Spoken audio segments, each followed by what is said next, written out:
Hello friends, welcome to Dhana's tips. இன்றைக்கி நம்ம சுவையான கோவக்காய் ஃப்ரை எப்படி பண்ணுறதுன்னு பார்க்கலாம். அதுக்கு முன்னாடி கோவக்காயில் என்னென்ன நன்மைகள் இருக்குன்னு நம்ம தெரிஞ்சுக்கலாம். கோவக்காயில் இரும்பு சத்து, பொட்டாசியம் போன்ற தாதுக்கள் இருக்கிறதுனால நம்ம உடலில் உள்ள எலும்பு நல்லா உறுதியாக வளரும். கோவக்காயை சிறியவங்கள்லேருந்து பெரியவங்க வரைக்கும் எல்லாருமே சாப்பிட்லாம். அப்புறம் நம்ம அதிகமாக வேலை செய்கிறதுனால நம்ம உடம்புல உள்ள ரத்தத்தில் உள்ள இரும்பு சத்து குறைவடைந்து நமக்கு உடல் சோர்வு ஏற்படும். இந்த கோவக்காயை நம்ம உணவில் சேர்த்துக்கும் போது ரத்தத்தில் உள்ள இரும்பு சத்தை இதை அதிகரித்து நம்மளோட உடல் சோர்வை இது போக்கும்.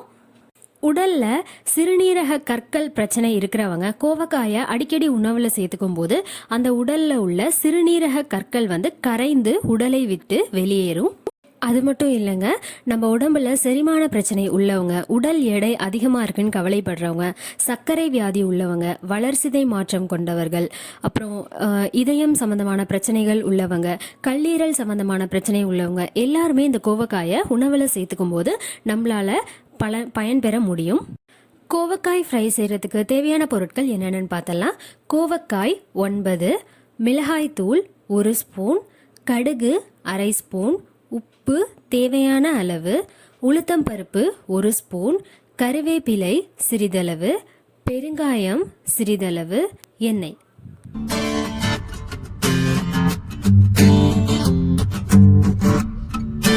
ஃபஸ்ட்டு கோவக்காவோட நுனியையும் அடியையும் கட் பண்ணிட்டு கோவக்காவை இந்த மாதிரி சின்ன சின்னதாக கட் பண்ணி எடுத்துக்கலாம்.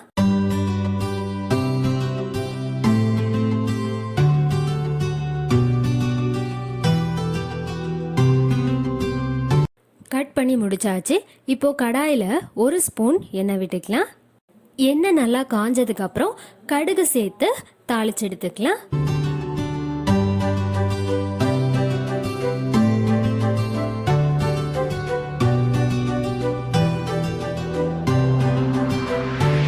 கடுகு வெடிக்க ஆரம்பிச்சிருச்சு.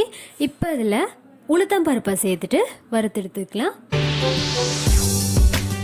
உளுந்து வறுபட்டு முடிச்சதுக்கப்புறம் நம்ம கட் பண்ணி வச்ச கோவக்காய், கொஞ்சமாக எண்ணெய், கொஞ்சம் பெருங்காயத்தூள் சேர்த்துட்டு நல்லா வதக்கிக்கலாம். ஒரு 5 நிமிஷத்துலேயே கோவக்காயோட கலர் மாறி வாசனை வர ஆரம்பிக்கும். அது வரைக்கும் வதக்கணும்.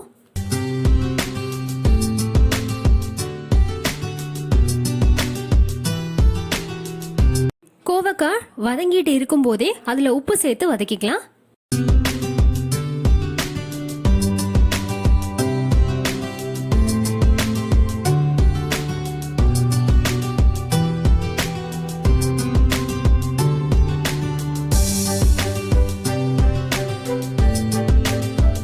அஞ்சு நிமிஷம் ஆயிடுச்சு. கோவக்காலே லைட்டாக கலர் மாதிரி வாசனை வர ஆரம்பிச்சிருச்சு.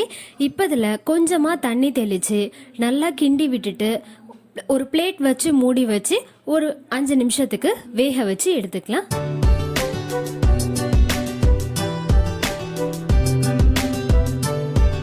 அஞ்சு நிமிஷத்தில் கோவக்காய் நல்லா வெந்துருச்சு.